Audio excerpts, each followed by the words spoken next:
Go bang. So, hello everyone. Good morning. Before we start, let's offer a short prayer. Let us put ourselves in the presence of the Lord, in the name of Father, Son, Holy Spirit. Amen. Dear God, we thank you for everything. In these trying times, we can only cling to you for strength.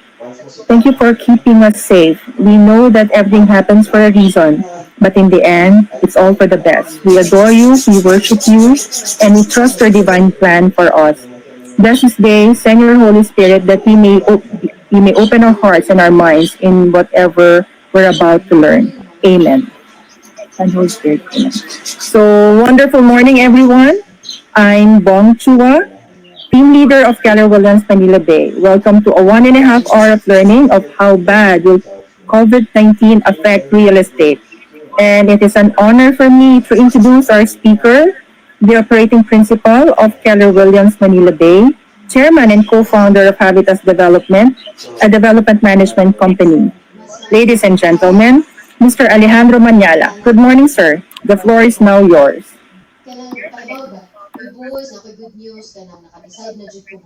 Good morning, Bong. Good morning, everyone. Thank you for joining us on a nice and bright and shiny Saturday morning. I cannot say na ano. Thank you for braving the traffic because everybody's in our homes. Anyway, we have about 551 registrants. Thank you very much. Even though we were able to post this only last Thursday, and I think the title got you. How bad will COVID-19 affect real estate? Everybody's looking at that, how bad it will be. And what I'd like to really is this to what I'd like to share with you is the hope that we really have. I'm not discussing this to show you how really bad it is, but how can we get through this? How can we survive, or how can we thrive? You see, nobody was prepared for this. No government was prepared for this. No leader was prepared for this. No country was prepared for this magnitude of crisis. The good thing is that, I mean, for us, for the Philippines, medyo sanay tayo sa crisis. We've had crisis after crisis, and somehow that practice was able to uh, get us through those other challenges. And this is the key on how we will be surviving this. For the past few weeks, I've had several webinars and I've also been interviewed in some webinars. And I found several questions that were quite common or those which were frequently asked. And I've also watched some webinars wherein some people were uh, unnecessarily pessimistic and some were unrealistically optimistic. However, of course, we cannot blame them. But what I've observed is that there's a lack in the basis for such feelings. Why am I so pessimistic about this? Of course, if you read all the news, whether fake or not, it will really make you scared and think that we're doomed already. Now, there are also a lot of news, and there are also a lot of people who are overly optimistic and positive. Well, that's good, but it has to be on the more realistic side. So, what will be your basis for that? And that's the reason why I have decided to share this opinions with our friends in the industry. So let's start with this. So how bad will COVID-19 affect real estate? Hopefully not that bad. Now it will really depend on, nobody knows when this will end. Only God knows. It will depend on the people on the streets. Actually, it will depend on the people off the streets. The longer we stay at home, the shorter will be our period of flattening this curve. So I hope everybody cooperates with what we're seeing now. Sometimes it's really depressing when all of us are here are staying at home, while others are going out and just simply don't care.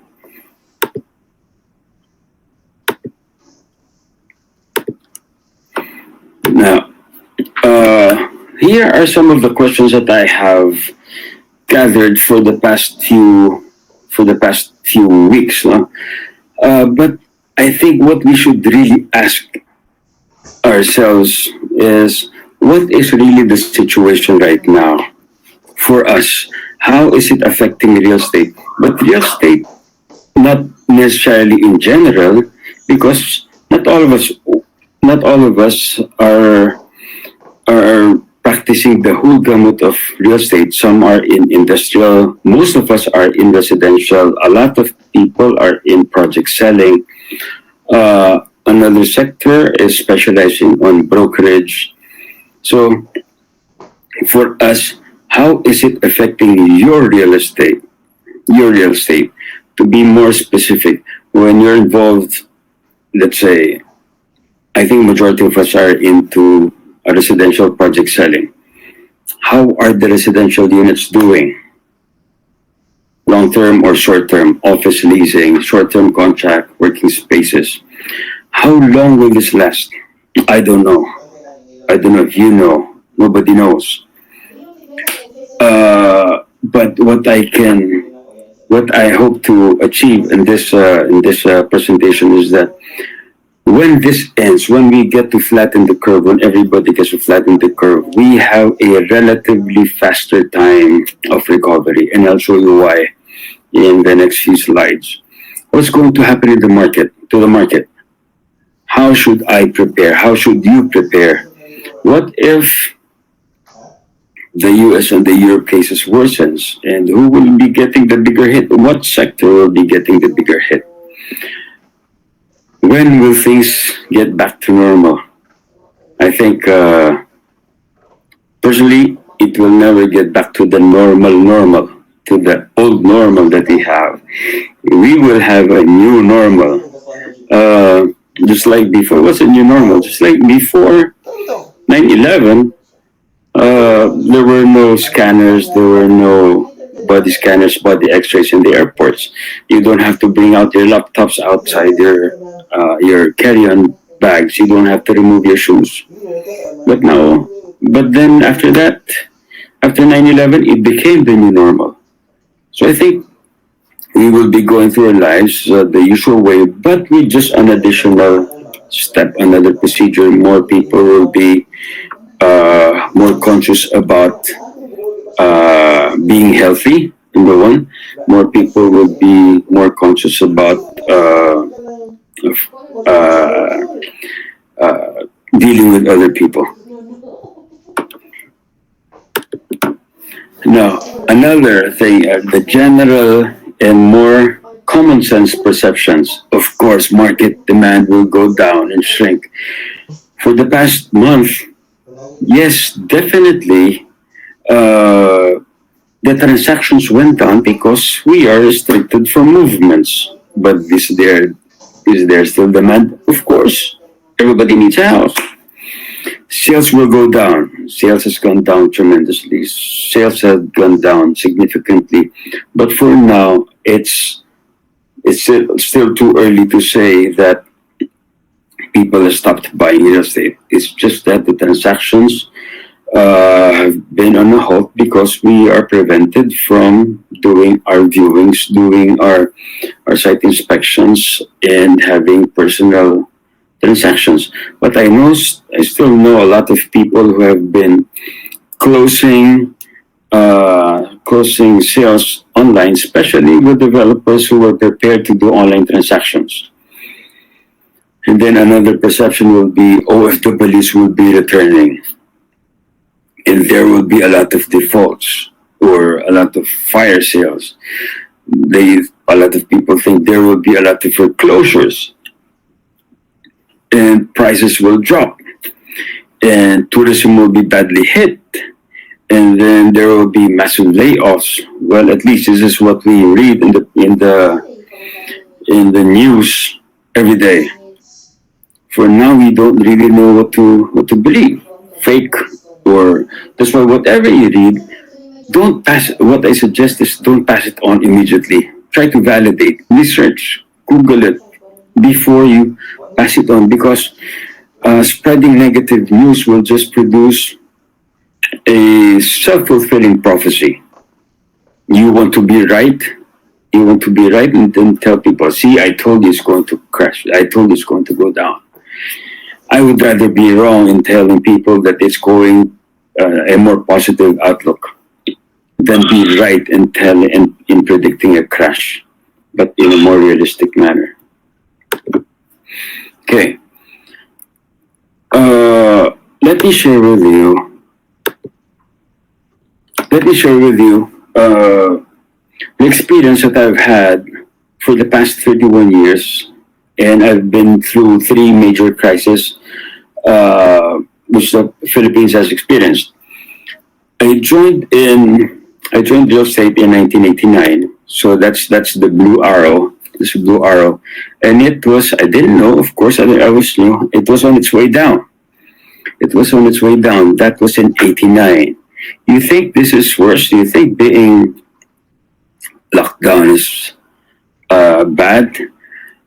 In 99 to 91, this is where we had three coup d'etats. We had the three coup d'etats, and we had between 89 to 91, we had 12-hour brownouts almost every day. There was no water, was a big problem. Interest rates were very high. Dollar exchange was very high. There was the Pinatubo eruption. There was the earthquake. There was the Ormoc. Tsunami, and then the bases left. You can think of all the man-made and natural calamities that you can think of. We experienced it during that time. And what was real estate? We didn't have international market during that time in real estate. We didn't have emails. We didn't have online. We didn't have cell phones. So, and that lasted for until before the elections in '92. Okay, and then so after the elections, then it started to pick up. And but that crisis was just domestic. Was just domestic.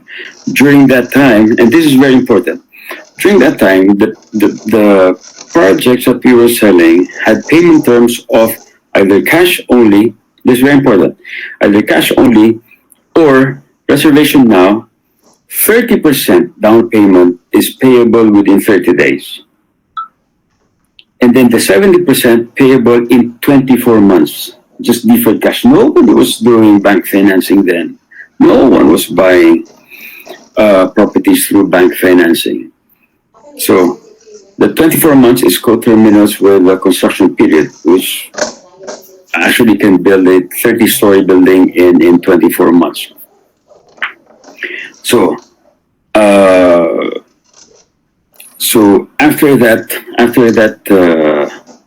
crisis, we enjoyed until almost end of '96, and then it started. So from domestic crisis, now we go Asian. It was the Asian crisis, '97, then up to sometime '99. Okay.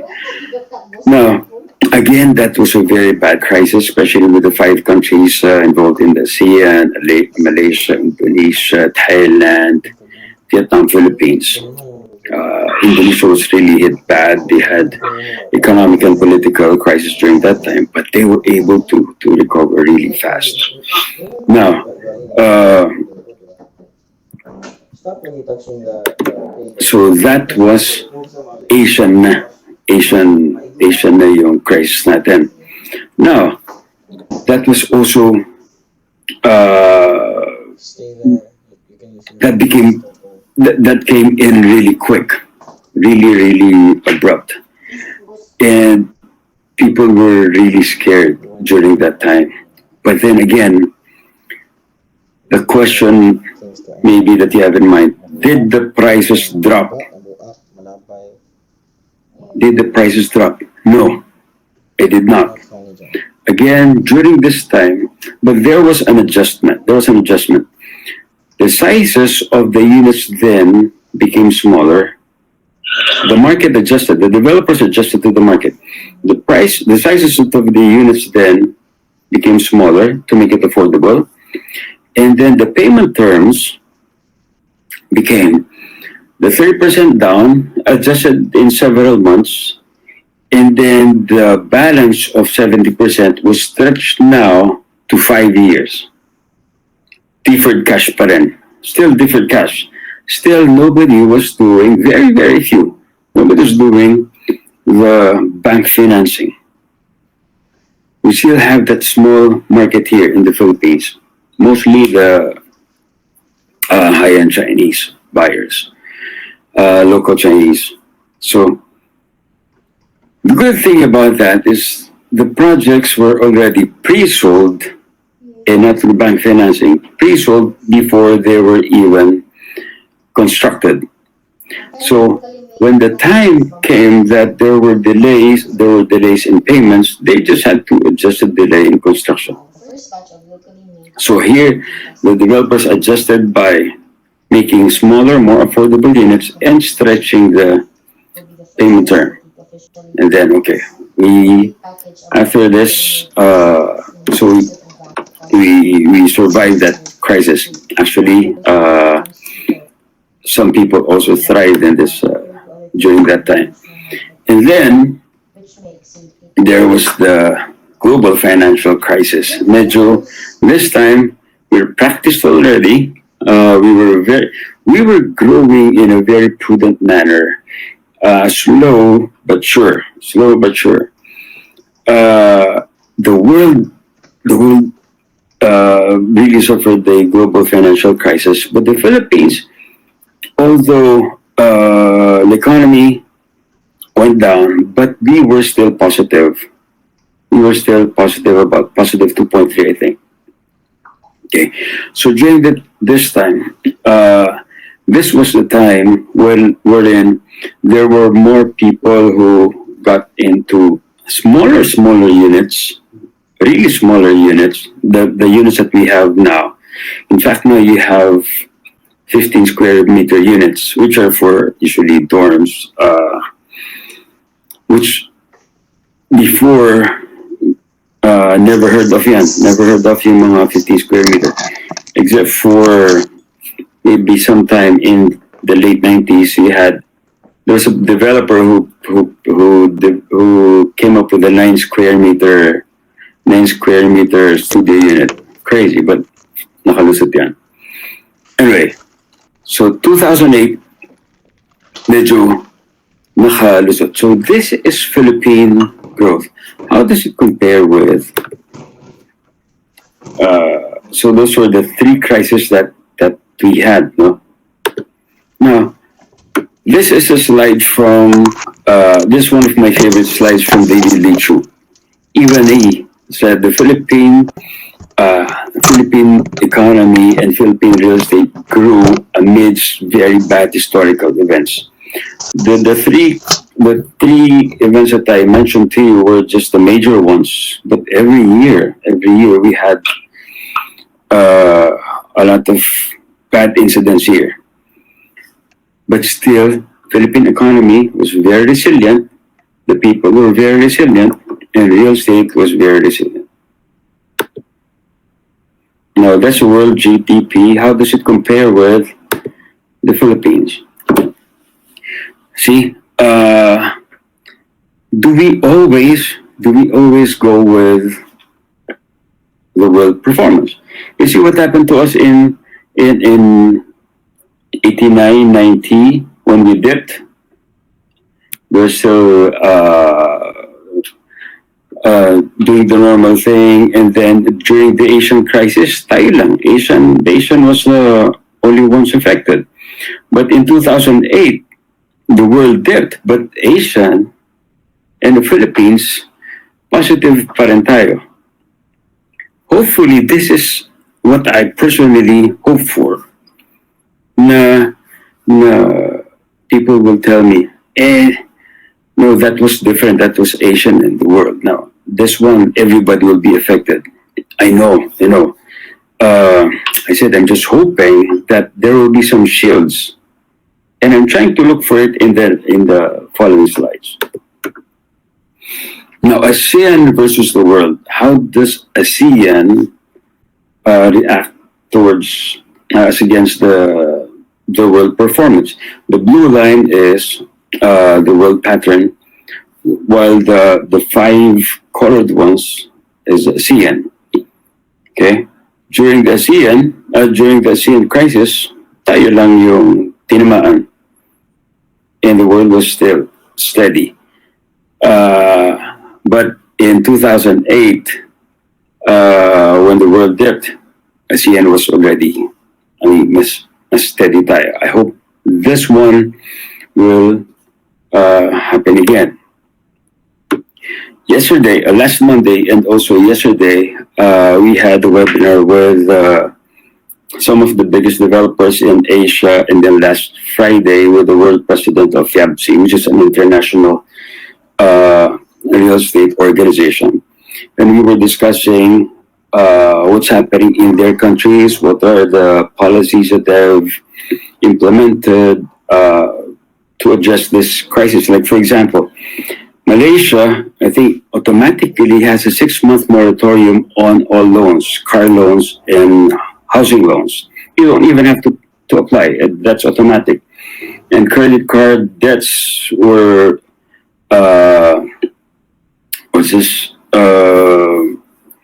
converted into low interest-bearing loans. Okay, yesterday we had a briefing with the world president who gave us a more macro view of what's happening in the other parts of the world. Now, in late last year, they said in 2020, Asia will have the world's largest GDP. That was a very good. That was a very positive prediction. And they said 2020 Asia's GDP will overtake the GDP of the rest of the world combined. But then recently, This was last April 15, COVID-19 pandemic in the Asia Pacific region, lowest growth since the 1960s. Yes, this might be true. However, we may have the lowest growth, but we are still doing better than the rest of the world. Now, real estate growth as against our GDP, and we got this from 1999 now.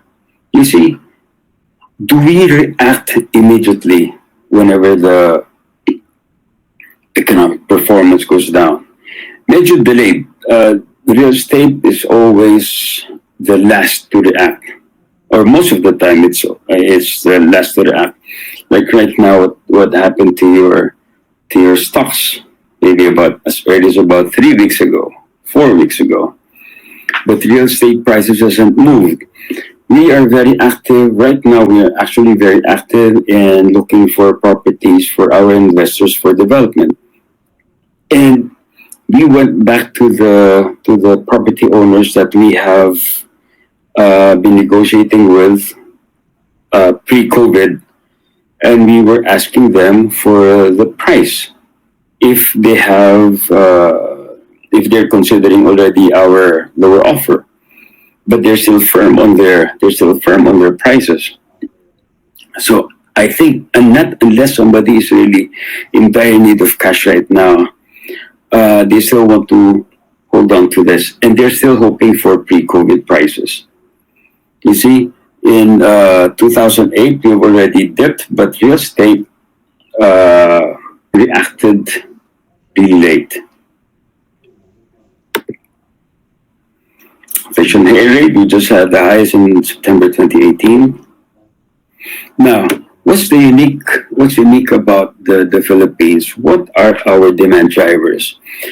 Basically the two legs, which is the BPOs and the OFWs. But we have to consider the population, the young population of the Philippines, which is now about 25.7 years old. No? That's our median age, and about 51% of our population is in the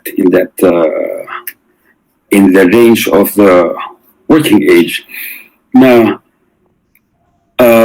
also the BPOs, the growing BPOs. There's a fear about how will the crisis affect the BPOs. You can do your research, and there are a lot of news and other articles about the possibility of BPO still growing. Maybe not at the pace that we want to, but still growing. The English-speaking countries who would want to slash their budgets would have to outsource some of their jobs to a where they can get cheaper labor, and of course we are offering that. There's also another webinar that I saw wherein there will be a new wave of BPOs, and it doesn't have to be in offices. This will be maybe in your homes. Individuals right now, I know personally, I know a friend from the US who's running a company that provides virtual assistants to realtors in the US, and they have thousands of realtors depending on Philippine VAs or virtual assistants. They get paid from something from $800 to $1,000 working from home. Some of them are not even college graduates. You see, some of them are even making more money than those working in the BPOs and the offices. Working from home, all you need is a laptop and Wi-Fi. So that could be so that's the BPO trend now. OFWs, we have OFWs who were very instrumental in helping us survive that 2008 crisis, because we still had dollars coming in. Okay. Now, the BPO pushing the office demands was greatly supplemented by the POGOs recently. who took up a lot of the office space demand. Now, right now, are they going out? I don't think so. I mean, personally, they may still be growing, not at the rate that we want to. If they were really supposed to be kicked out, dapat matagal na. If they were supposed to be really pulled out, dapat last year pa. Will our government welcome them? With the feelers being sent by the president, he needs all the money that he can get. So I don't think this will be a good time for him to take out this pogos. Okay. Another growing leg for the past 3-4 years was tourism.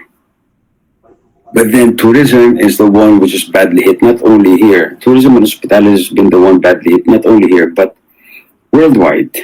Worldwide. Hotel occupancy rates are down to single digits. Staycations, of course, wala. Airbnb is really badly hit. Short-term leases, sa condominiums, of course, the administration of the condominiums no longer allow new guests. So suspended lahat ng lease muna ngayon, especially short-term lease. No? So, but that tourism was supposed to bring in the demand for our real estate also. See, this is the population by gender. The peak, people start buying, the working people start buying from 30 to 49 years old, peaking at 45. So you see this curve, this working class, the young people working, that will be your supply of buyers. That will be your supply of buyers in the next 15-20 years. You just have to have the right offer. You just have to have the right project.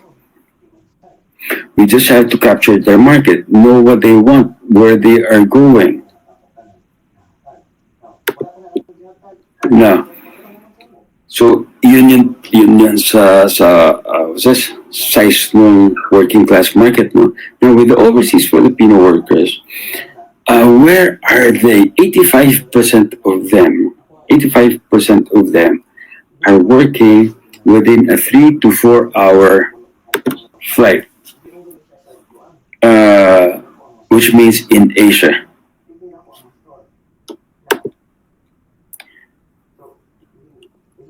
That includes Western Asia, Kuwait, Qatar, Saudi Arabia, UAE, and other countries here. So 85.5% of the Blues work within Asian countries within a 2 to 3 hour flight, and also 20%, actually 20% of the OFWs deployed are in healthcare, and these are the ones in North America, in Europe.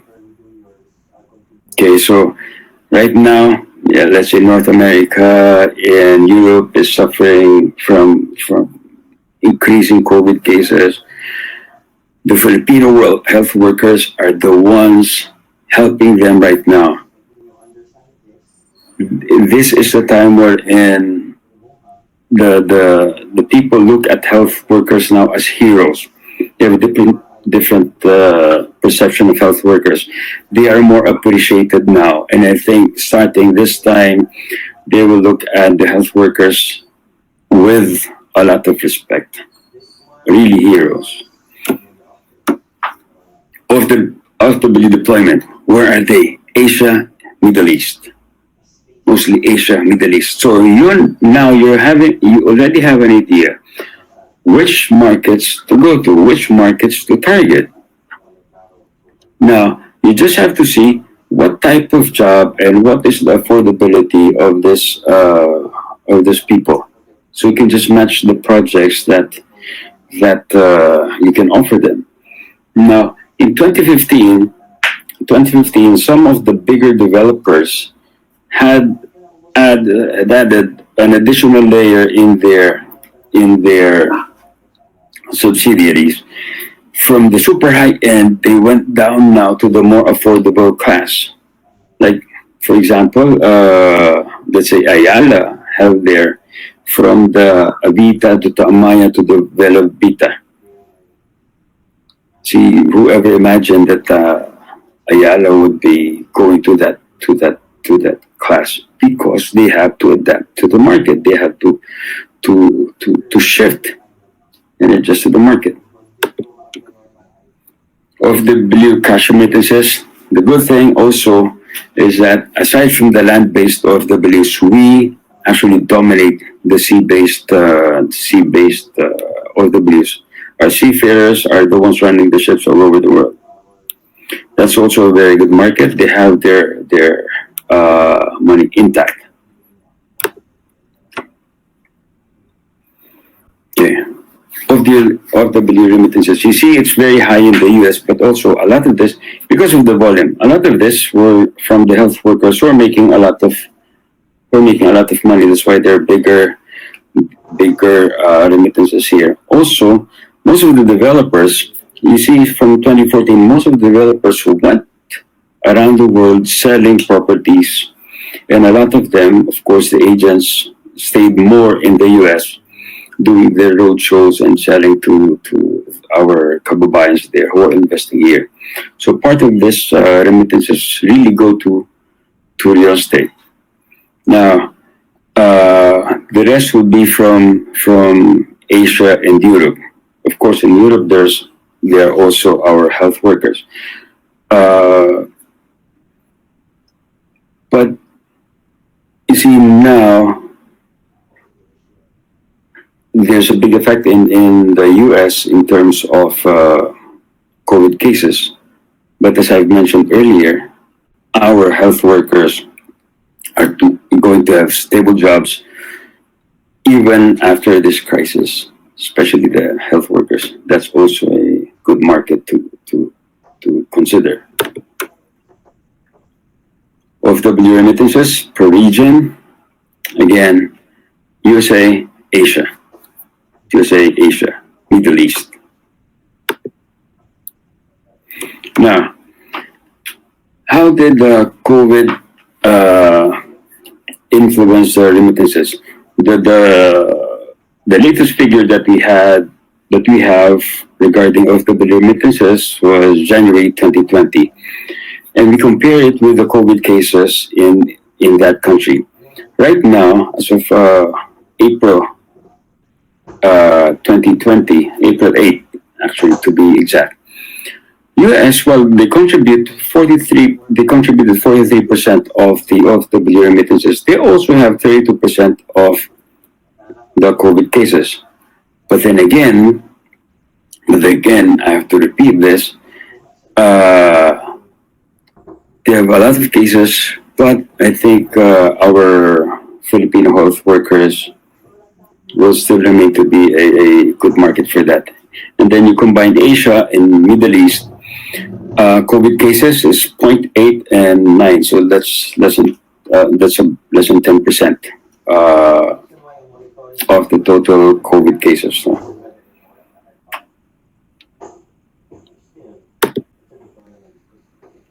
This is just the detail of that summary. Europe, Middle East, Africa. Now, tourism and hospitality sector. Again, hotel occupancy down to single-digit levels. Air travel's down. Nobody moves. Airbnb and short-term lease accommodations down. Events canceled. MICE down. However, there's still that window. We interviewed with number one service apartment provider actually in the world, and they're very much present here in the Philippines, and they're still enjoying about 65% occupancy. Why? Because they have long-term tenants, they have long-term expats who are there, and these are paid contracts, 3 months, 6 months. So even during this lockdown, they're staying there and they're paid. Long-term lease accommodations spared. Uh, Last week, one of my tenants just sent me a WeChat message. She said that she didn't give me post-dated checks. She doesn't have post-dated checks, so she has just to deposit it every month. So last week she said I cannot go to the bank because the bank is closed. Can I deposit online? She didn't have uh, what's this? What she did was she even went to the bank, lined up, and deposited to my account. Okay, you might say, oh, why didn't you just have it rent free? Look, I'm also paying for amortization for that, and she's being paid by a Chinese firm, so they have money, so don't have to worry about that. I need the money more.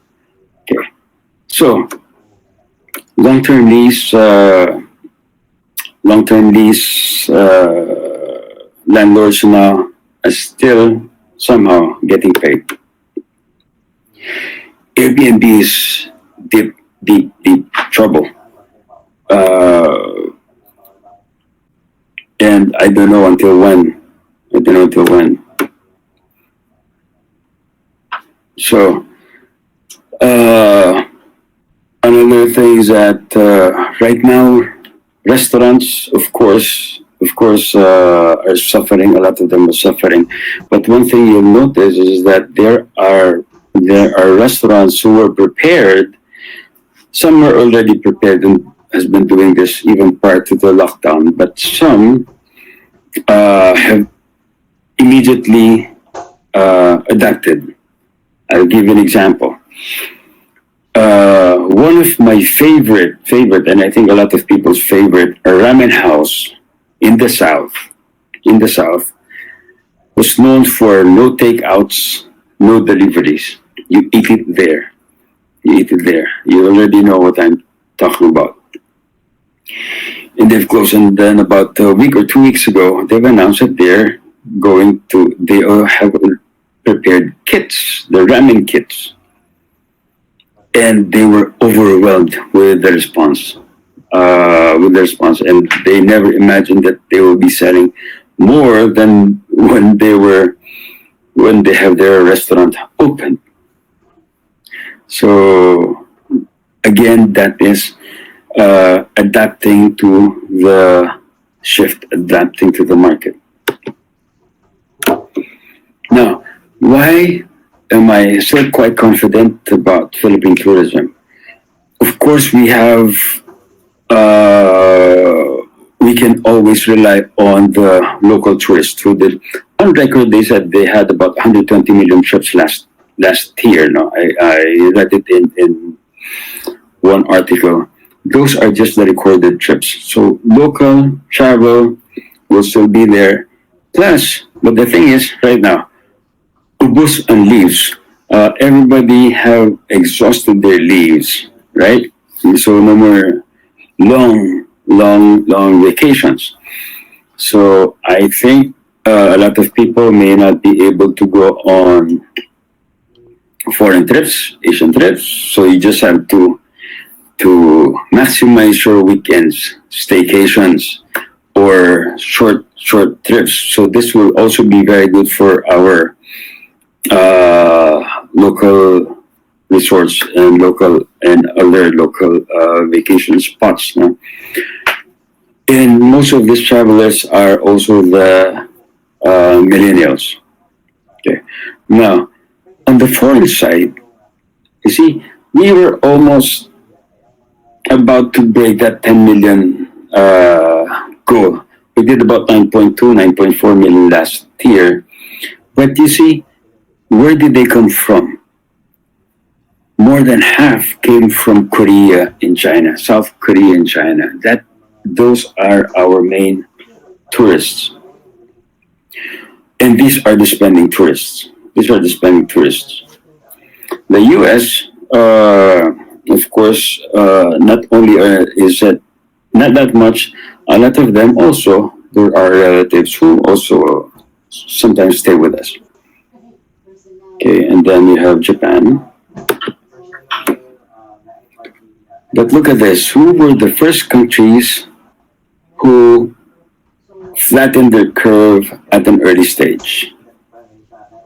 China, South Korea. China and South Korea. Of course, Australia also. China and South Korea, who's our major tourist, maybe in the next couple of months, they'll stabilize. Now, it depends on us now. Are we ready? So it depends on how soon we will go out of this lockout. It depends on how soon we will flatten the curve. So, once that's the reason why I said once we flatten the curve, we have a relatively faster recovery period. This were the data I gathered last night. So if one tip, I don't know if if you're visiting Worldometer, there are a lot of information that you can get there, population, demographics, right now coronavirus real time, they update their data at 12 o'clock every day.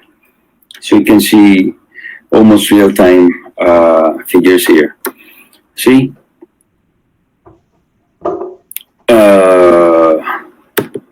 You will see the countries that are improving and flattening the curve. Unfortunately, Philippines has to work on it. We're number one now in number of cases. Retiree market, we're not going into that because that's still not a very big market for us. Philippine retirees, the Philippine retirement age, that's only about 3% of our population. And of course, the Philippine culture, we're not too keen on putting our oldies in retirement homes. Now I said, okay, retires from Japan, retires from Europe. One, of course, the language barrier, and then people who can afford would want to retire in better places. People who would like to stretch their dollars, of course, that's what we get. Now, this one, there was a very, very nice webinar done by Santos Knights Frank last Thursday. Alex, I hope you let me use this slide that he sent because this also gives us a look. Office markets down across the region, but in Manila it's still balanced. Manila is still balanced. And actually, according to David Lichu, they still have a lot of live transactions, and actually, he's still very bullish towards the fourth quarter, especially in office demand. Industrial markets down across the region, but then in the Philippines, in Manila, is well balanced. Incidentally, you must have heard some news that sabi nila China might lose its reign as the manufacturing capital of the world, and also some news that Japan might be pulling out of China and going somewhere else. Unfortunately, I was still wondering how come the Philippines was not included in that list.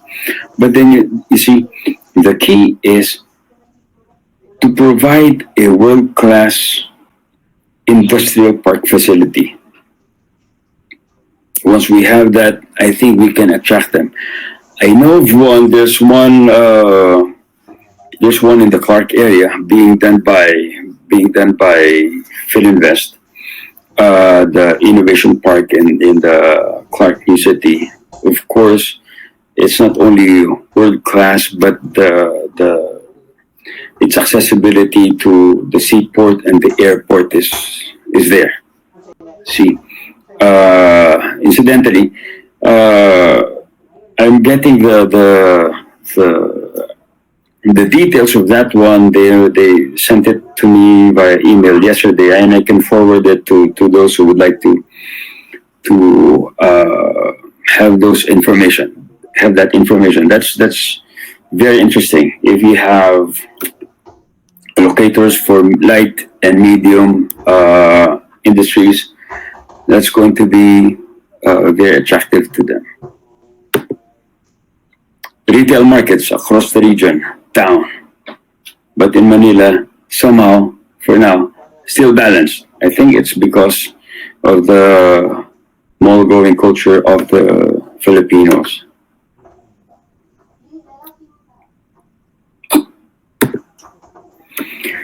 Investment capital markets down across the region. Well, transaction volume, of course, down everywhere. Transaction volume because we cannot move. We cannot move. But demand is still there and still balanced. It's still too early to say if we're already suffering or it's still too early. And if we get out of this lockdown, and flatten the curve, maybe in about 3 months, uh, we can rebound fairly earlier. Okay.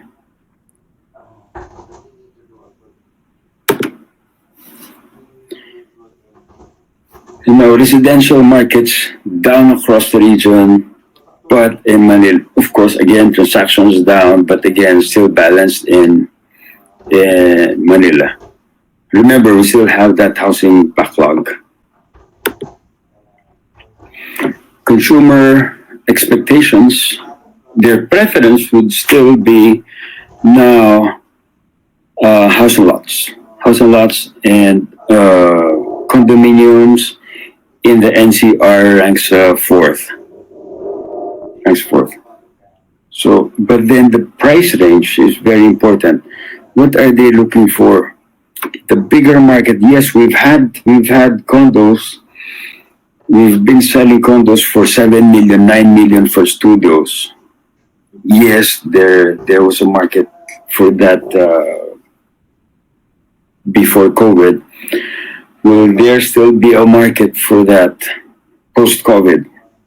Maybe, but if you want to be safe, if you're a developer, you want to be safe, go what the market can afford. Adapt to the market, adapt to the shift. If you're a seller, so sell ka, you want to you only cater to the high end market. Well, you might want to also reconsider. You might also want to reconsider. Of course, the luxury market will react very late because these people have enough funds to lessen through the crisis, and also they're also the ones looking for very good deals. But then, if you want sustainability, you look for the real demand, not the apparent demand. Again, areas outside NCR, I'll tell you later in the later slides why house and lots will be really quite more in demand outside NCR. Now, what can we expect?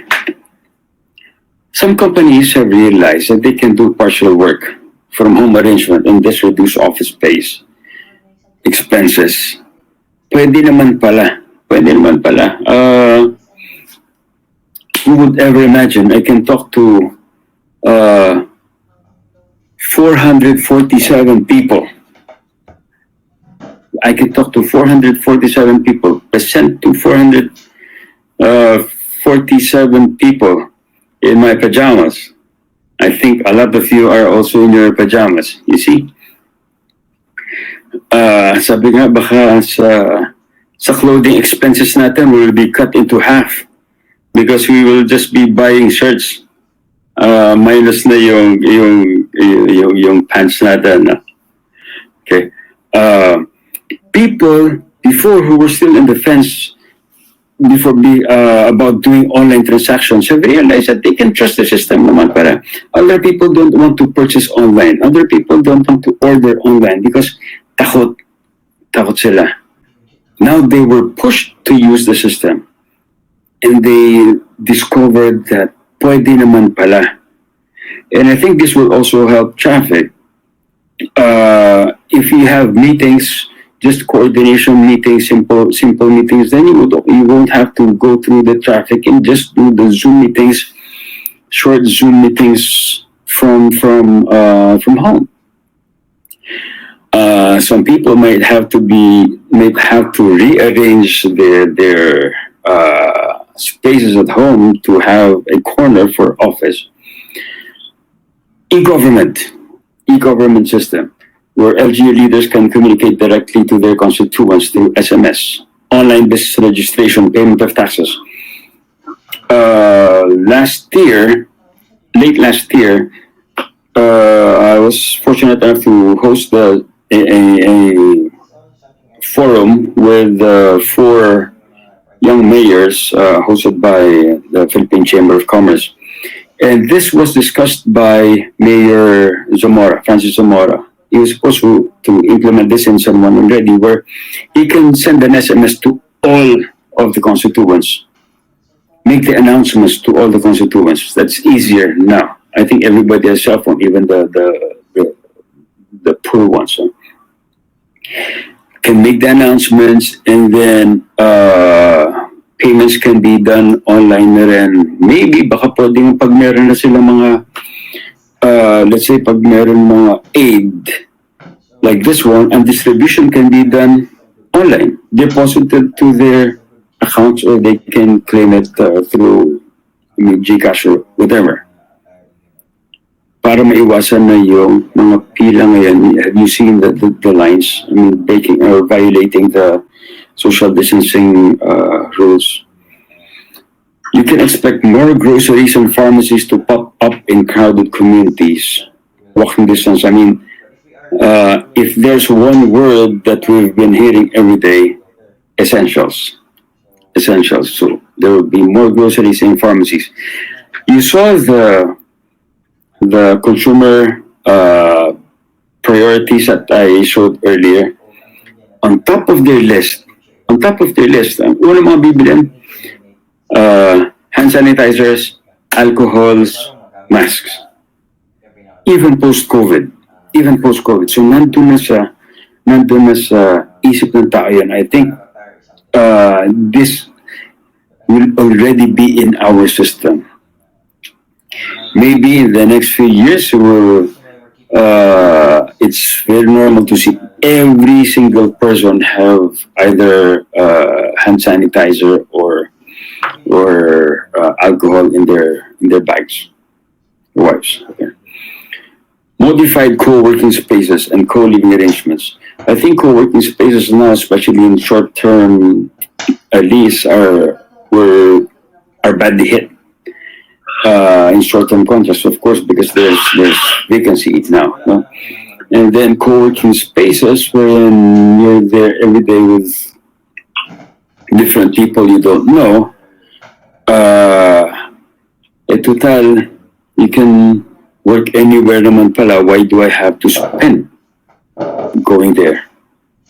When you can also work from home. So co-working, maybe modified. Maybe they'll have partitions na, or hubs. Hubs will be very popular, and then co-living arrangements.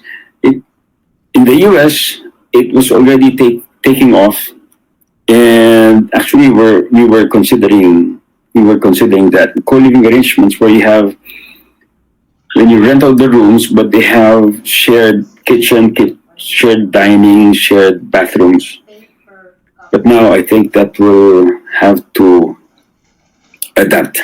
No, They want their personal bathrooms and then personal dining and living. So the lesser interaction with the people you don't know, the better. Now, opportunity. Fortunately, real estate usually reacts much later than other investment instruments. As I mentioned earlier, how are your stocks doing? Your mutual funds, are you happy about that? You have more control of your real estate investment. Sabi nga, of all real estate, of all investments, the risk is, how do you measure risk? It is the degree of your control with your investments. At least in real estate, you have control. Wala kang, you don't have any tenant now. You can maybe you can adjust your payments lower temporarily to get a tenant to get you through. Yeah? You have control. The amount you want to sell it for, the amount you want to lease it for. But in other instruments, you have your fund managers managing it for you. You then have control. Things will never get back to normal. There will be a new normal. Again, during the survey, kanina, what do they want to do after COVID? Eat out. Eat out, go out to the malls. The senior ones, they will go to church. They'll go to church. They will go to work, they will go to church. As the senior was during the interview. But the young ones, they're excited to eat out, party, and mingle. Of course, more conscious with safety and health. Travel, yes, there will still be travel, but again, for this year, maybe because of the limited vacation leaves that most people have, they may have to settle with local travels. Right now, gas is cheap, but who's traveling? I don't know how long will this stay post-COVID. No, I hope this will stay for good, and this will affect the construction costs, which hopefully should resume very soon. Creba has moved to have the construction resume soon. Total, they're confined in one area. They're confined area, and they're not all gathered together. There's social distancing within a construction area. Each worker is not too close together. So, and they're just working within that area. Number one. Number two, no outsiders are allowed to go inside the construction sites. So we will really need that to get work going. And then there will be a lot of promos from developers. I know one developer who, as early as March, has given very big discounts for selected projects and even higher commission rates. And then most people are now more accustomed to online meetings and transactions. Again, this might even lighten the traffic. Recommendations. For the past few years, we were running smooth. And we were in fourth gear and fifth gear. No, smooth lang. But we're going uphill now, very steep uphill. So you shift to low gear. You go back to the basics. We adapt to the market. Now, this is a common advice to everyone from every webinar that I've attended. Save your cash. Save your cash. If in real estate, in a normal situation, they say location, location, location. For developers now, it's liquidity, liquidity, liquidity. Right? Now, do you want to invest? There are still some investors there now. So after this, or while you're in, total, we have nothing to do. Right now, you select all the projects, you go through the projects, you go through the real estate options you have in the net, but you think before you invest. When I say think, when you think of timing, when are you going to buy now, or you're going to wait a little more post COVID, uh, or now when they have, if you think the price is right now, and then your holding capacity, how long can you hold on to this investment? Information about the investment or business that you're getting into. Another thing is your need, which is your investment objective. Are you going there for capital appreciation or recurring income? Long term. And then K is knowledge of financial management, managing your cash flow. Okay, so you think before you invest, your timing, holding capacity, information, need, and knowledge of financial management. So what do we think, based on on the feedback that we've been getting? What do you think will be more appealing to the market post COVID? One, more affordable, if it's a city project, more affordable city projects. Walkable. And I remember when I hear the word walkable, the first architect that comes to mind is architect June Palafox, who has been advocating this walkable cities for the past, 15 years. When he's doing this in his master plan, walkable cities. Now, this will lessen the necessity to ride in crowded trains, buses, etc. The purpose of the walkability before was to reduce uh, vehicular traffic, to reduce carbon footprint. But this one is added to that to lessen the necessity to ride in crowded trains, buses, and other maybe shuttle uh, jeeps. No? No frills. Anyway, look, who's using the swimming pool in your condos now? Who's using the gym? Okay, low density. Again, the lesser people in your building, the better. The better control of better control of crowd. No? More natural ventilation and light. If you will be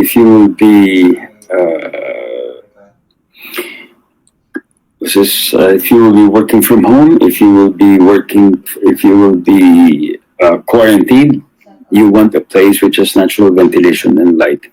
Now, we may see other projects which will have added features. Just an idea. I thought that maybe a disinfecting tunnel.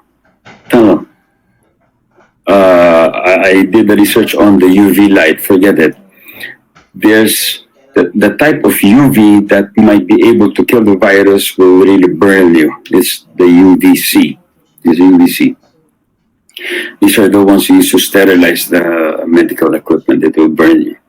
But maybe the mist, or maybe additional maintenance job for building administration for the building maintenance. No? Aside from cleaning, they will have another step, which is disinfecting the common areas, which has to be done not only once a day, but a few times in a day. And this might be a new norm. Small office and home office would be very, very practical right now. Especially if they're allowed to operate there really as an office, stay there. And maybe if you want to subsidize your cost, maybe you can even rent out a table. So it will be a modified co-working space wherein you limit your coworker, maybe one or two, who will be renting out their desks. See, it will somehow help you with your monthly amortizations or rentals, but still limit the people you're interacting with. Professionally operated service apartments. Again, those buildings, in instead of having a simple condotel, which is geared towards the tourists, you might want to consider having it operated by professional service apartments operators. Affordable corporate dorms with individual rooms. Hindi na siya yung dorm na you have 8 or 10 people inside. Maybe maximum 2. Maybe maximum 2. With individual bathrooms. And most importantly, walking distance to the workplace. Again, last that will be reacting would be still house and lots. With bigger space will still be the preferred real estate. Right now, especially when we have embraced this work from home, just like what I've written in my post in January, when distance may no longer matter because of high-speed internet, the efficient logistics, people would rather work in an environment where you have very nice views, nice open space, fresh air, cool weather. Maybe first thing that comes to your mind would be what? Tagaytay, right? You have everything that you need there. Cool weather, and then very good food, fresh food, lower cost of living, bigger space. And you know what? As I've posted also, the only investment that you made that is working for you right now is a property where you are currently safely quarantined with your family. The property that you are leasing now, giving you passive income, and the property where fruits and vegetables are growing for food. It's real estate. Among all the other investments, real estate is the only thing that God made. God did not make the other money market instruments. God made land. God made real estate. So you're safe for that. Uh, so, and of course, as long as we have internet. Actually, we're very lucky that this, somehow you think about it, what if this happened? What if this pandemic happened prior to the internet? All of us are dead. All of us are dead. So God has plans, and we just have to have faith. We just have to have faith. We started this webinar with a prayer, uh, asking for help because it is only God who can answer all. I mean, who can uh, make us stop to all of this. So again, I hope I was able to share some insights with you, and I hope you look at the opportunities that we may be able to take advantage of, and I hope we all remain positive. Let's not feel depressed. What we can do now is to develop ourselves, learn more, learn new profitable skills. How are you going to get out of this lockdown? Are you going to get out fit or fat? Diba? Are you loading yourself with Netflix? Or are you improving new skills? Or are you learning new or developing your talents? See, make the most out of this lockdown. Nature is healing itself to provide, to serve the people better. Work on yourself to serve the people better. And we will all get out of this well, alive, and hopefully not only survive but even thrive. There's always an opportunity in every crisis. There's always an opportunity. Look for that opportunity. Don't dwell on the crisis. Just pray, pray, pray, and learn. Uh, I think that's it. And I have one announcement. I'm sure one of my very good friends and compadre, uh, Mr. Anthony Leterio, is here with us right now. Uh, I don't see the participants here. And it's quite difficult if you don't see the participants. So he'll be opening up, he'll be launching the Filipino Homes Institute of Real Estate, where they will be offering online short courses on brokerage, rental management, project selling, foreclosure, real estate system, investment analysis. See, uh, all the things that you need to learn about real estate from the front end and also the back end. And this will be done online and with speakers who are accredited also with PRC. Watch out for more details about this. So with that, I hope I was able to share something, and I hope some of you were able to pick up or learn something. If you want more updates, you can check out alejandromanalac.com, and we'll also be sending you some very good information. If you need some of the data that we have shared, some of the charts, and also good news. Habitas will be sharing with you also, we have created the zoning maps. The zoning maps nga pala, for most of the areas in Metro Manila. You will get the zoning maps, you will get the FAR restrictions there in color coding. Color coded zoning maps, so it will be easier for you, and we'll give it to you for free. You can just go to the habitas.com website. So I think I'm ready to entertain a few questions. We're here until 11:30. Okay, thank you, Sir Andy. For the viewers, should you have questions, you can raise your hand and unmute yourself. Or if there's a chat box, you can type in your questions in the chat box.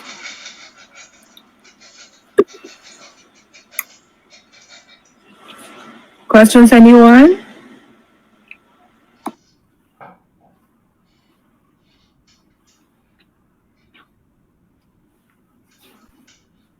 So going once, going twice.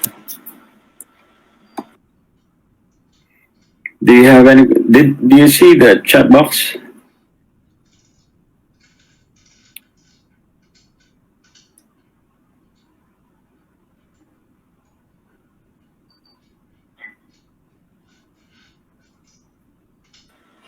So I guess, sir, there won't be any questions, and they will just be waiting for the things that you've said a while ago. Okay. Yes. Thank you very much. We made it on time. It was a more casual discussion and not too structured, because I really want to share just my thoughts. It's not a very formal webinar anyway. And